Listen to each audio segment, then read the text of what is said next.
आइए आपको थोड़ी बात समझाता हूं कि वो बढ़ाता कैसे। उसके देने के रंग बड़े न्यारे। जब कोई शख्स अपने माल में से ज़कात निकालता है, खैरात करता है, सदका देता है, तो उस मौला के देने का एक रंग ये है कि वो आपके इस दिए हुए के सदके आपको कई बीमारियों से बचा लेता है, आपको बड़े बड़े हादसा से बचा लेता है। एक मोजी बीमारी अगर लग जाए ना तो पूरे का पूरा घर लुट जाता है, लोग मकरूज हो जाते हैं। आप रोज टीवी पे देखते होंगे, सुनते होंगे, कई बार पूरी पूरी बारातें हादसों का शिकार हो जाती, खानदानी लुट जाता है, बचता ही कुछ नहीं। तो अगर आपके इस सदके और खैरात और ज़कात की बदौलत अल्लाह सिर्फ आपको एक बीमारी से ही बचा ले, आपको एक हादसे से ही महफूज कर ले, तो क्या ख्याल है, सौदा घाटे का हुआ या मुनाफे का हुआ? ये उसके देने का एक रंग है जो मैं बता रहा। और ये बात मैं नहीं कह रहा, ये बात खुद ताजदारे कायनात सल्लल्लाहु अलैहि वसल्लम ने फरमाया। मेरे आका ने फरमाया, हस्सिनू अमवालकुम बिज़्ज़कात। फरमाया, लोगों अपने मालों की ज़कात अदा करके अपने मालों की हिफाजत करने वाले बन जाओ। जिसका मतलब कि जिसने अपने माल की ज़कात दे दी, अल्लाह उसके बकिया माल को महफूज कर देता है, उसे नुकसान से बचा लेता है। और आगे फरमाया, वदावू अमरादकुम बिस्सदका। और लोगों सदका करके, खैरात करके, ज़कात देकर अपनी बीमारियों का इलाज करने वाले बन जाए। एक बीमारियों का इलाज वो है जो आप तबीब के पास जाते हैं, हकीम के पास जाते हैं, डॉक्टर के पास जाते हैं। ये तरीका इलाज ये भी अल्लाह और उसके रसूल का अदा करता है, सुन्नत मुस्तफ़ा सल्लल्लाहु अलैहि वसल्लम है।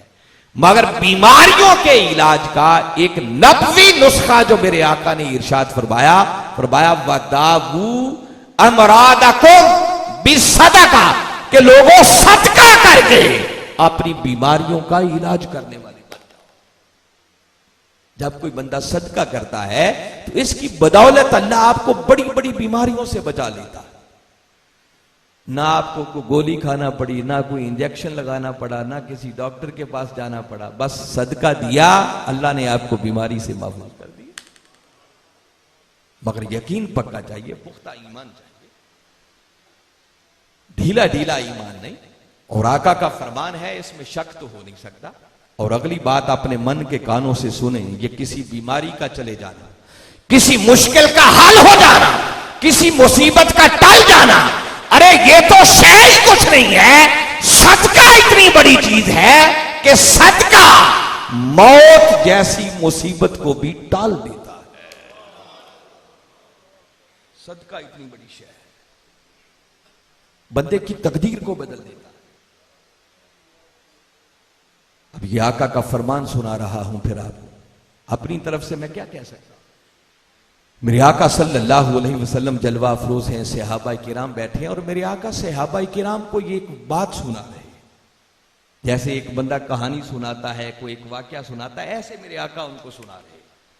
और आपको मालूम है कि ये वो रसूल मुकर्रम सल्लल्लाहु अलैहि वसल्लम है जो उस वक्त तक जुबान नहीं खोलते जब तक अल्लाह की वही ना आ जाए। उस बात में शक की गुंजाइश नहीं है। और मैं कभी कभी सोचता हूं कि जब आका सहाबा किराम को ये बात सुना रहे होंगे तो यकीनन मेरे आका के ज़हन अतहर के अंदर ये बात मौजूद होगी कि कभी तो वो वक्त आएगा ना जब गुजरांवाला के लोगों के कानों में भी मेरी ये बात पहुंचेगी।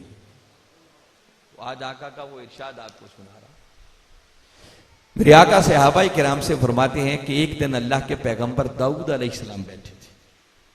उनके असहाब कुछ लोग उनकी मजलिस में हाजिर थे कि ऐसे में जिब्रील इज़राइल अलैहिस्सलाम उनकी खिदमत में आए और आकर कहने लगे कि अल्लाह के पैगंबर, ये जो एक जवान आपकी मजलिस में बैठा है, 3 दिनों के बाद इसकी रूह कब्ज कर ली जाएगी। हजरत दाऊद अलैहिस्सलाम ने यह बात सुनी, अल्लाह के पैगंबर थे, उसकी मशीयत जानते हुए इकराज के तौर पर यह बात अपने सीने में महफूज रखी कि ठीक है, जैसे मौला की रजा है।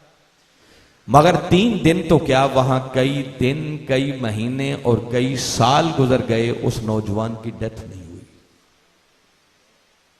इज़राइल अलैहिस्सलाम से फिर मुलाकात हुई। आपने पूछा कि भाई आपने तो कहा था कि 3 दिनों के बाद इस नौजवान की रूह कब्ज कर ली जाएगी, वो तो अभी भी जिंदा है। इजराइल अलैहिस्सलाम अर्ज करने लगे कि अल्लाह के पैगंबर, मैंने जो कहा था वो हक था, मगर हुआ यूं कि जब ये जवान आपकी मजलिस से निकला तो इसकी जेब में 10 रुपए थे, 10 दिरहम थे, या उस दौर की जो करेंसी भी थी।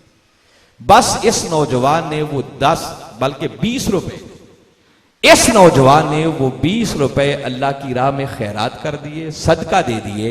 वो देने की देर थी कि अल्लाह ने इस नौजवान की उम्र में 20 सालों का इजाफा फरमा दिया। ये सदका इतनी बड़ी चीज है। ये बात मेरे आका सुना रहे हैं, मैं कोई किस्सा कहानी नहीं आपको बता, इतनी बड़ी चीज है ये सदका और खैरात, जिसे अदा करते हुए हम डरते हैं, कांपते हैं। उसके देने का एक रंग ये है कि देखे ना, अभी ईद आने वाली है, आपने शॉपिंग तो करनी होगी। इस मर्तबा जरा मेरी इस बात को जहन में रखते हुए फिर बाजार में जाइए।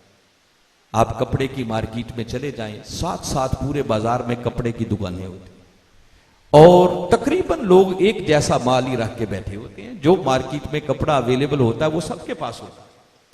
एक दुकानदार सुबह जाके दुकान खोलता है, सुबह से शाम तक बैठ बैठ कर आ जाता है, कोई ग्राहक उसकी दुकान में दाखिल ही नहीं होता।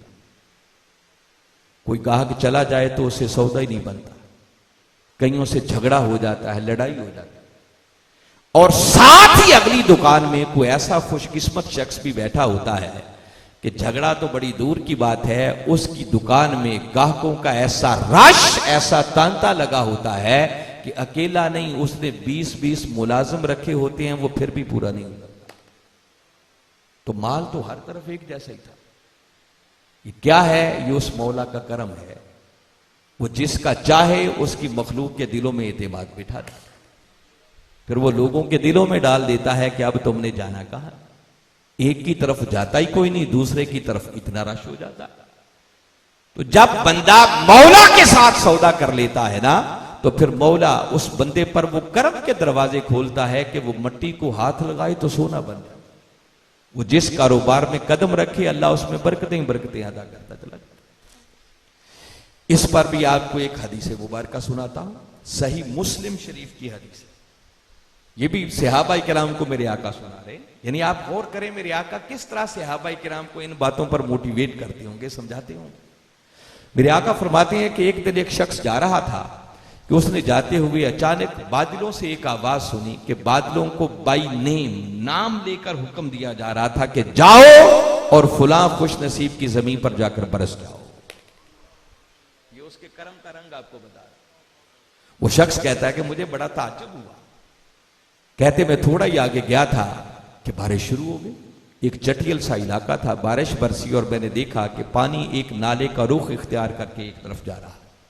कहते मैं भी पीछे चल पड़ा, बस जैसे ही आगे गया तो कहते मैंने देखा कि एक शख्स उस पानी से अपने खेतों को सैराब कर रहा। कहता मैंने जाकर सलाम किया और उससे उसका नाम पूछा, तो कहते उसने नाम एग्जैक्ट वही बताया जो मैंने बादलों से आवाज सुनी थी। कहते मैंने उसे मुबारक दी कि भाई आज मैंने खुद अपने कानों से ये सारी बात सुनी, बड़ी खुशनसीबी की बात है, मगर मैं जानना चाहता हूं कि तेरा कौन सा ऐसा अमल है जिसके सदके अल्लाह तुझ पर इतना करम करता है। वो सादा सा आदमी था, सोच सोच के कहने लगा भी और तो मुझे कोई अमल समझ में नहीं आता, एक काम जरूर करता हूं बाकायदा, ये जो अल्लाह ने जमीन का टुकड़ा मुझे दे रखा है इसमें मेहनत करता हूं, मजदूरी करता हूं और अल्लाह इसमें से मुझे जो कुछ अता करता है उसके 3 हिस्से करता हूं। एक अपने बीवी बच्चों पर और अपनी जात पे खर्च करता हूं, दूसरा हिस्सा अल्लाह की गरीब मखलूक में बांट देता हूं और तीसरा हिस्सा दोबारा इसी जमीन पर इन्वेस्ट कर देता हूं। ये जो एक हिस्सा मैं अल्लाह की गरीब मखलूक पर खर्च करता हूं, शायद यही मेरा वो अमल है जिसके सदके अल्लाह मुझ पर इतने करम के दरवाजे खोल देता है। फिर अल्लाह इस तरह अता करता है। मैं बता, बस ये हमारी बदनसीबी है कि हमें मौला के वादों पर यकीन नहीं है, हालांकि वो खुद कहता है कि अल्लाह से बढ़कर वादे का पूरा करने वाला कौन है। मगर हम मौला से सौदा करके देखते नहीं है, उससे सौदा करने में बड़ी लज्जत है, बड़ी हलावत है, बड़ी चाशनी है। किबला हुजूर एक दिन फरमा रहे थे कि इस दुनिया में कितने ही लोग ऐसे हैं जो इस दुनिया की हकीकी लज्जतें चखे बगैर ही इस दुनिया से चले जाते हैं, खबर ही नहीं। जिन लज्जतों के हम पीछे पीछे भागते हैं ना, वो लज्जतें नहीं है, इनसे बढ़कर कुछ और लज्जतें भी हैं जो मौला से सौदा करने में आती हैं। हम सारी जिंदगी कोलू के बैल की तरह लगे रहते हैं, मगर मरते दम तक हमारी परेशानियां खत्म नहीं होती। मगर जो बंदा उस मौला से सौदा कर लेता है ना, ऐसे बंदों के लिए बारी ताला ने फरमा रखा है, ला खौफुन अलैहिम वला हुम यहज़नून। फरमाया जो मेरे साथ सौदा कर लेते हैं ना, फिर ना दुनिया में और ना आखिरत में उन्हें किसी किस्म का खौफ होता है, ना गम होता है। उन्हें हर खौफ और गम से आजाद कर दिया जाता है। तो कैसा मजा होगा उस जिंदगी में जिसे कोई खौफ ही ना हो, जिसे कोई गम ही ना हो, कोई टेंशन ही ना रहे। मगर ये उसे नसीब होती है कैफियत जो मौला से सौदा कर। अब आपको मैं एक ऐसी बात बता रहा हूं कि मैं तवक्को करता हूं कि अगर ये मैं बात आप तक पहुंचाने में कामयाब हो गया तो आज आपके ईमानों पर एक नई बहार आ जाएगी।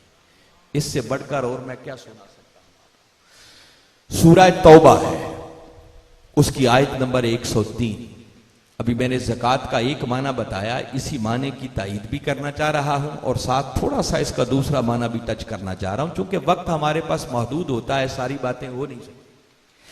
इसी ज़कात के मुख्तलिफ मानी में से एक माना होता है तहारत, पाकीज़गी, जिसका मतलब यह है कि जब बंदा अपने माल की ज़कात दे देता है तो उसका बकिया माल पाक हो जाता है। ज़कात गरीबों का हक था, जब आपने दूसरों का हक उनको दे दिया तो यकीनन आपका बकिया माल पाक हो गया। और जब हम ज़कात नहीं देते तो गरीबों का हक मारते हैं, और उनका हक जब अपने माल में शामिल कर लेते हैं तो हलाल की कमाई को भी हम नापाक कर लेते हैं। तो ज़कात के अंदर तहारत का माना इसलिए है कि इसकी वजह से बकिया माल पाक हो जाता है। ये बात तो बड़ी साफ समझ में आने वाली, मगर आज अगली बात सुने जो मैं सुनाना चाह रहा हूं, कुरान में है। बारी ताला ने अपने महबूब मुकर्रम सल्लल्लाहु अलैहि वसल्लम से मुखातिब होकर इरशाद फरमाया, खुद मिन अमवालिहिम सदक़तन। फरमाया, ऐ मेरे महबूब मुकर्रम सल्लल्लाहु अलैहि वसल्लम, आप खुद इनके मालों से सदकात वसूल करें, आप इनसे ज़कात वसूल करें, आप इनसे डोनेशन लें। अब बारी ताला ने हुक्म बराह रास्त अपने महबूब को, और जरा सोचें, ये आयत तो उतरी आज से 14 सदियां पहले, जब हमारे आका सल्लल्लाहु अलैहि वसल्लम जाहिरी तौर पर जलवा अफरोज थे। और जरा चश्मे तसव्वुर में लाएं कि मेरे आका की जाहिरी हयात मुबारका के अंदर भी इस्लाम इतनी दूर दूर तक फैल चुका था कि हर कलमा पढ़ने वाले के पास खुद प्रैक्टिकली जाकर उससे ज़कात और सदकात वसूल करना यह मुमकिन नहीं था। मेरे आका ने अपने नुमाइंदे रखे होते थे, मुख्तलिफ इलाके में नुमाइंदे भेजते जिन्हें आमिलीन ज़कात कहते थे, ज़कात कलेक्टर्स। ये ज़कात के मसारफ में एक पूरा हेड है जो बारी ताला ने बयान किया, जिन पर ज़कात लगती, वो आमिलीन ज़कात है। तो नुमाइंदा होते, आका खुद तो नहीं जाते थे। कई खुश नसीबों को यह शर्फ मिलता जो बराह रास्त भी आका की बारगाह अक़दस में पेश करते होंगे। कई आका के हुक्म पर अपने इलाकों में गरीबों, यतीमों, मिस्कीनों को भी देते होंगे। कुरान की आयत आज भी मौजूद है, क़यामत तक मौजूद रहेगी। कुरान का कोई हुक्म किसी जगह पर रुकता नहीं है, बल्कि फिर वो क़यामत तक जनरलाइज हो जाता है, आम हो जाता है। बारी ताला आज भी इन्हीं कलेमात के जरिए अपने महबूब से फरमा रहे हैं, खुज़ मिन अमवालिहिम सदक़तन, मेरे महबूब आप इनके मालों से सदकात वसूल करें। इसका क्या मतलब? बारी ताला आयत के इस टुकड़े के जरिए हमें समझाना चाह रहे हैं कि लोगों, जब तुम सदका करते हो, खैरात करते हो, ज़कात देते हो, तो बज़ाहिर तुम्हारा वो सदका किसी गरीब के हाथों में जाता है, मगर हकीकत में दस्ते मुस्तफा उसे खुद वसूल करते हैं। वो सीधा कमली वाले आका के हाथों में जाता है। और यहां तो इतनी बात है ना, इससे अगली आयत को मैं पहले साथ मिला लेता हूं, उसमें तो बारी ताला ने हद कर दी। इससे मुत्तसिल अगली आयत, एक आयत नंबर 104 सूरह तौबा, फरमाया, अलम या अलमु अन्नल्लाह हुवा यक़बलु तौबा अन इबादिही, फरमाया महबूब क्या ये लोग जानते नहीं है कि वो अल्लाह ही है जो अपने बंदों की तौबा कबूल करता है। और आगे फरमाया व याखुज़ु सदकात, और वो अल्लाह ही है जो अपने बंदों से सदकात वसूल करता है।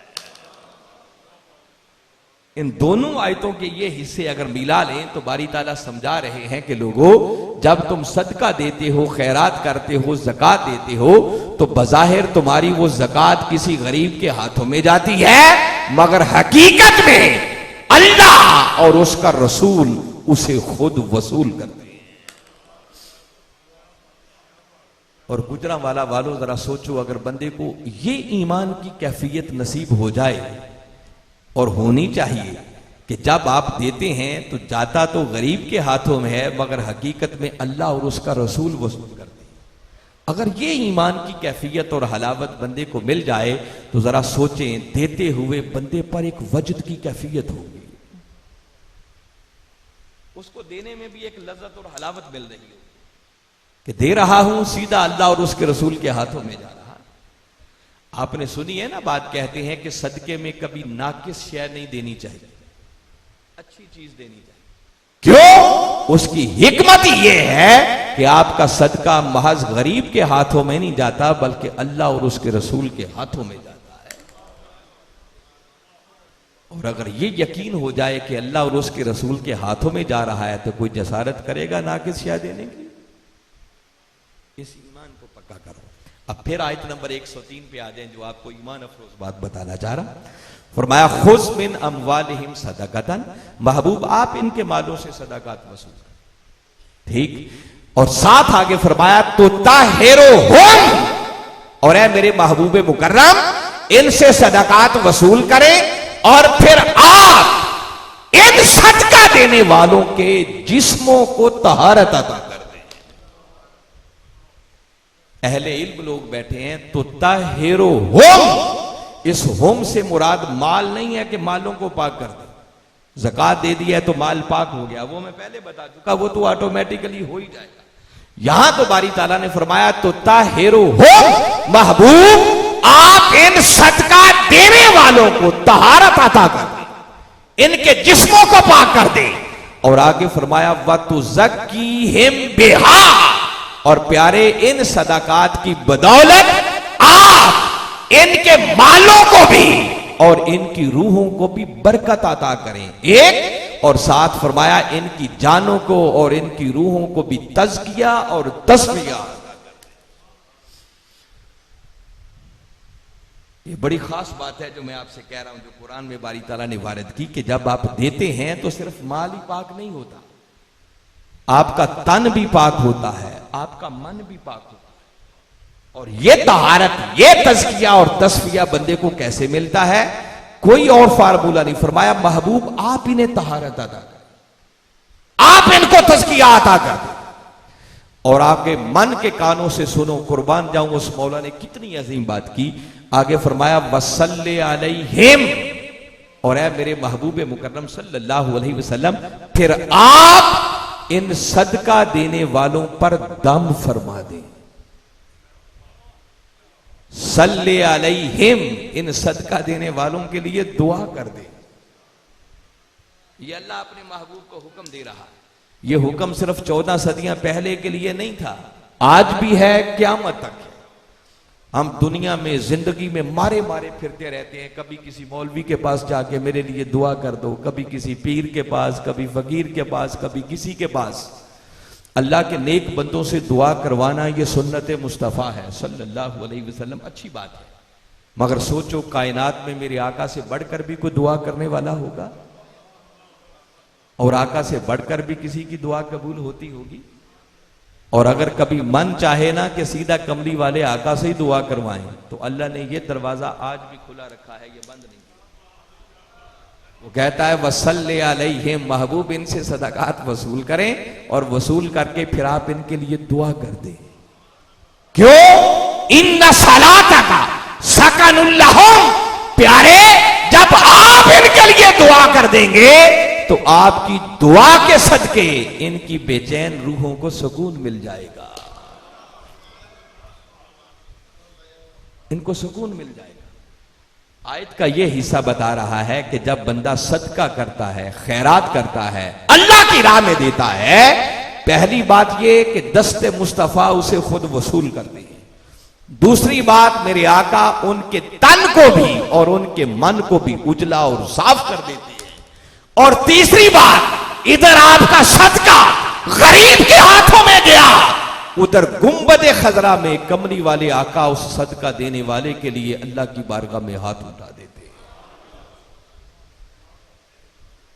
और गुजरांवाला वालों, मुझे बताओ, जिस खुश नसीब के लिए मेरे आका के हाथ उठ गए, उसे कोई कमी रह सकती है? कोई परेशानी रह सकती है? और मैं कभी कभी सोचता कि देखे ना, कुरानी हुक्म है कि महबूब आप फिर इन सदका देने वालों के लिए दुआ करें। आका दुआ तो करते हैं। मैं एक मिसाल देता हूं, मसलन हमारे अली इमरान साहब हैं, इन्होंने सदका दिया, आका ने वसूल किया, बारी ताला का हुक्म है महबूब आप सदका देने वाले के लिए दुआ कर दें। तो जब मेरे आका सल्लल्लाहु अलैहि वसल्लम अली इमरान साहब के लिए दुआ करने लगेंगे, तो जरा मन के कानों से सुनो और आपने गौर से इस बात पर सोचो, ध्यान करो कि जब आका इनके लिए दुआ करेंगे तो क्या मेरे आका की तवज्जो इनकी तरफ होगी या नहीं होगी? जी, मेरे आका का ध्यान और ख्याल इनकी तरफ उठेगा या नहीं उठेगा? उनकी दुआ कोई हमारी दुआओं की तरह तो नहीं है कि करें दुआ और घूम किसी और जगह रहे। आका जिस उम्मती के लिए दुआ करेंगे, आका की तवज्जो, आका का ख्याल और ध्यान उस उम्मती की तरफ उठेगा। और किस तवज्जो की मैं बात कर रहा हूं? सारी जिंदगी झूम झूम के शेर ही पढ़ेंगे या उस पर ईमान भी लाएंगे? आप आला हजरत का शेर पढ़ते हैं ना, जिस तरफ उठ गई दम में दम आ गया, उस निगाहे इनायत पे लाखों सलाम। जरा सोचें, जिस खुश नसीब की तरफ मेरे आका की तवज्जो हो जाती होगी तो वहां कर्म के दरवाजे कैसे खुलते होंगे?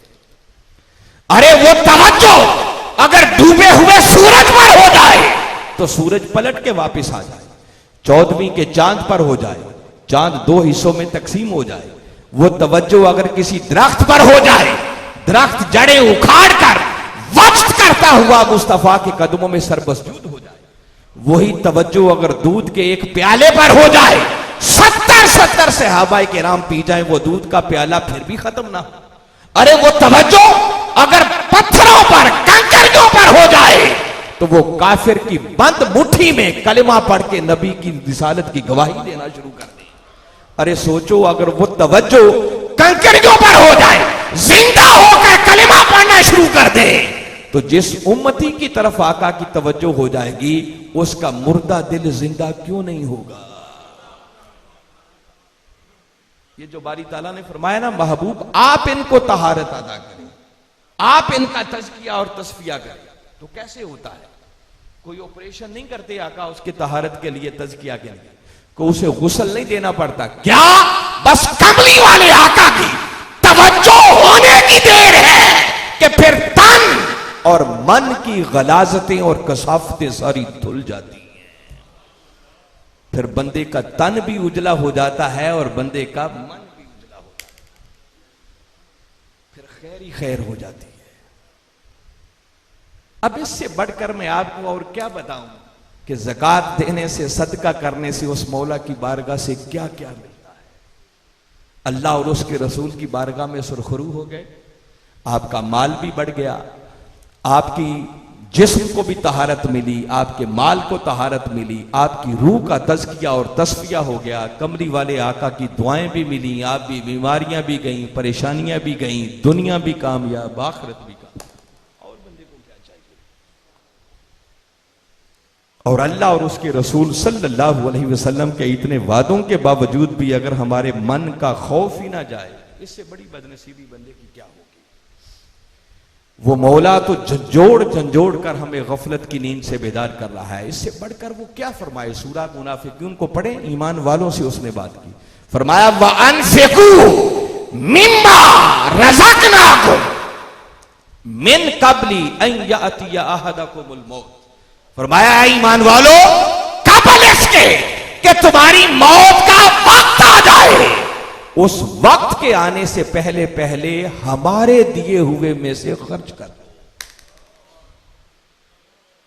मिम्मा रज़क़नाकुम, उसने किसी जगह कोई पर्दा नहीं रखा।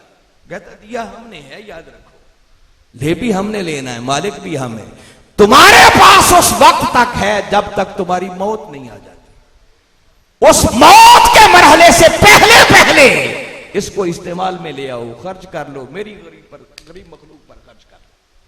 और जब मौत का वक्त आ जाएगा क्या होगा? फयकूल, फिर बंदा कहेगा रब्बे लौला अखरतनी इला अजलिन करीब। फिर हसरत से बंदा कहेगा मौला थोड़ी सी मोहलत दे दे। क्यों दे दे? फअसद्दका, ताकि मैं भी सदका कर दूं। उस वक्त वो हसरत से कहेगा ताकि मैं भी ज़कात निकाल लूं, मैं भी खैरात कर लूं। वअकुम मिनस सालिहीन, और सदका और खैरात करके मैं भी सालिहीन में दाखिल हो जाऊं। मगर जवाब मिलेगा कि बंदे नहीं, अब वक्त गुजर गया, मौत का लम्हा आ गया, अब ना एक लम्हा आगे हो सकता है ना एक लम्हा पीछे हो सकता है। वो झंझोड़ रहा है कि लोगों कबल इसके कि मौत का वक्त आ जाए, उस वक्त के आने से पहले पहले कुछ खर्च कर लो। सौदा मुनाफे का है, घाटे का नहीं।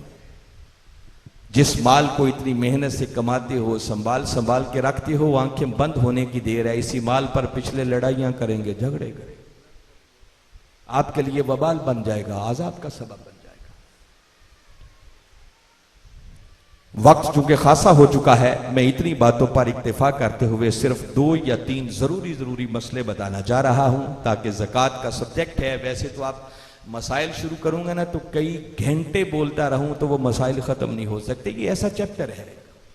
ताहम जरूरी बातें आपको मालूम होनी चाहिए।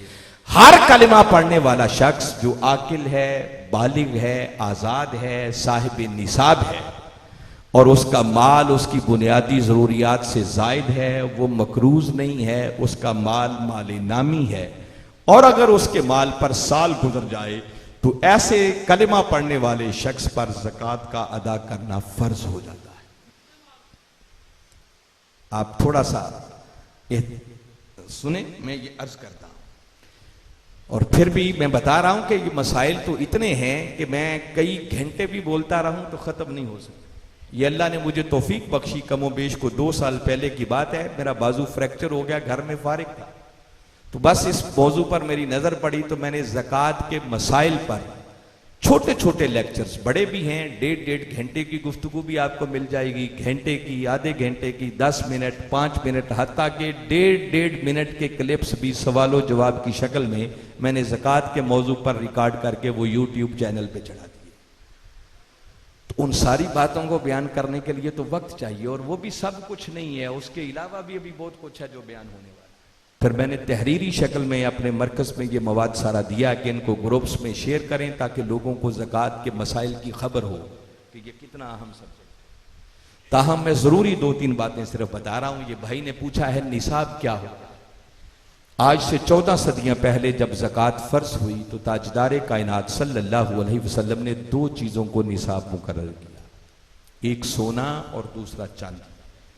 7.5 तोले सोना या 52.5 तोले चांदी अगर किसी के पास उसकी बुनियादी ज़रूरियात से जायद हो या इनके बराबर उसके पास रकम हो तो ऐसे साहिब निसाब शख्स के लिए ज़कात का अदा करना ज़रूरी है। जब इन चीज़ों को निसाब बनाया 14 सदियां पहले तो 7.5 तोले सोना और 52.5 तोले चांदी की कीमत बराबर थी, मगर वक्त गुजरने के साथ साथ इनकी कीमतों में जमीन आसमान का फर्क आ गया। आज सूरत हाल ये है कि 52.5 तोले चांदी वो मेरा ख्याल है कि 90,000 से लेकर 1 लाख रुपए तक आ जाती है, और 7.5 तोले सोना खरीदने जाएं तो मेरा अंदाजा है 10 लाख तो लग जाएगा, कहां 1 लाख और कहां 10 लाख, इतना कीमत में फर्क आ गया। तो सवाल पैदा हुआ कि अब निसाब किसको बनाए। अगर आपके पास सोना भी है, चांदी भी है, कुछ नकदी भी है, तो तरीका यह है कि आप इस सारे की कीमत लगा लें, सोने की भी कीमत लगा लें, चांदी की भी कीमत लगा लें, पैसों को भी जमा कर लें। अब इस पर उलमा के 2 व्यू पॉइंट्स हैं। उलमा का एक तबका, उनका कहना यह है कि निसाब 7.5 तोले सोने की कीमत को बनाया जाए, अगर किसी के पास 7.5 तोले सोने की कीमत के बराबर मालियत हो जाए सारी चीजों को मिलाकर, तो वो शख्स साहिब निसाब होगा, उस पर ज़कात फर्ज होगी, इससे कम वाले पर नहीं होगी। दूसरा तबका उलमा का वो है जो कहते हैं कि नहीं, आज फर्क आ गया है कीमत में, तो अब निसाब 52.5 तोले चांदी की कीमत को बनाया जाएगा। उनकी राय के मुताबिक जिस शख्स के पास कमो बेश 1 लाख रुपया भी उसकी जरूरियात से जायद है और साल गुजर गया, तो उस शख्स पर भी ज़कात का अदा करना लाजिम हो। अब आप सोचेंगे हम क्या करें, 2 व्यू पॉइंट्स आ गए। जब किसी मसले पर बड़े आइमा का इख्तिलाफ हो जाए तो उसमें खैर उम्मत के लिए, उम्मत को चॉइस मिल गया। अब आप अपनी मंशा और अपनी मर्जी के मुताबिक जिस फतवे पर भी अमल कर लेंगे, अल्लाह और उसके रसूल की बारगाह में आप सुरखरू हो जाएंगे। आपकी मौज हो गई, जो आपका दिल चाहता है वही कर। रह गए उलमा, उनका फतवा वो उलमा जाने और उनका मौला जाने। हमारे लिए एक आसानी हो गई, आप जिस फतवे पे चाहें अमल कर लें। अगर कोई फिर भी पूछना चाहे कि होना क्या चाहिए, आपकी राय क्या है, तो ऑप्शंस तो दोनों मौजूद हैं, मगर मेरा एनालिसिस और तज्जिया और मेरी राय ये है कि अगर किसी शख्स के पास उसकी जाती जरूरियात से 1 लाख रुपए की रकम बची हुई भी है, तो उसको ज़कात देनी चाहिए। इसमें ज्यादा खैर है, इसमें लेने वालों की भी खैर है और देने वालों की भी खैर है। लेने वालों की खैर तो इस तरह है कि जब हर लाख रुपया रखने वाला शख्स भी ज़कात देगा तो देने वाले ज्यादा होंगे, ज़कात की अमाउंट ज्यादा बनेगी, गरीबों को फायदा हो जाएगा। तो भला गरीबों का होगा, तो लोग कहेंगे कि अच्छा गरीबों का तो फायदा हो गया, तो लाख रुपए की हैसियत क्या है? इसका मतलब हर लाख रुपया जिसके पास है वो तो फंस गया, उसे तो देना पड़ गया। नहीं, फंस नहीं गया, ये हम समझते हैं कि फंस गया। देखिए, अगर लाख रुपया उसकी जाती जरूरियात से जायद है तो ज़कात कितनी बननी है? लाख रुपया है तो उसकी ज़कात 2500 बनती है। 2500 देने से बंदा मरता नहीं है। मगर मैं जो बात बता रहा हूं ना कि देने वाले की भी खैर है, वो खैर क्या है? 2500 तो बहुत ज्यादा है ना। अगर किसी ने 100 रुपया भी ज़कात में दे दिया और दिया खुलूस नीयत के साथ अल्लाह की रजा के लिए, और सोचें अगर उस 100 रुपए पर उस मौला का कसीर वाला फार्मूला लग गया तो कुछ बैद नहीं है उस 100 के बदले मौला उसे करोड़पति बना दे। तो बाबा करम के दरवाजे सो देने से खुलते हैं, लेने से नहीं खुलते। तो लिहाजा देने वाले बनो, कभी लेने वाले न बनो। इसलिए मेरे आका ने फरमाया कि नीचे वाले हाथ से ऊपर वाला हाथ बेहतर है। हमेशा देने वाले बनो, लेने वाले ना। देने की आदत डालो। जिसको जो कुछ मिला वो अल्लाह की राह में देने से मिला, बगैर देने के कोई कुछ नहीं बन सका है। और सूरह बकरा में तो बारी ताला ने जो पहला इन्फाक का हुक्म खर्च करने के दिया उसमें निसाब का जिक्र ही कोई नहीं है।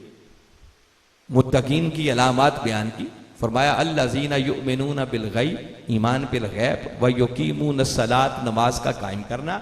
और आगे फरमाया व मिम्मा रज़क़नाहुम युनफिकून, फरमाया जिसको जो कुछ और जितना भी हमने दिया है, जब तक वो हमारे दिए हुए में से खर्च नहीं करते, वो तकवा की राह पर एक कदम भी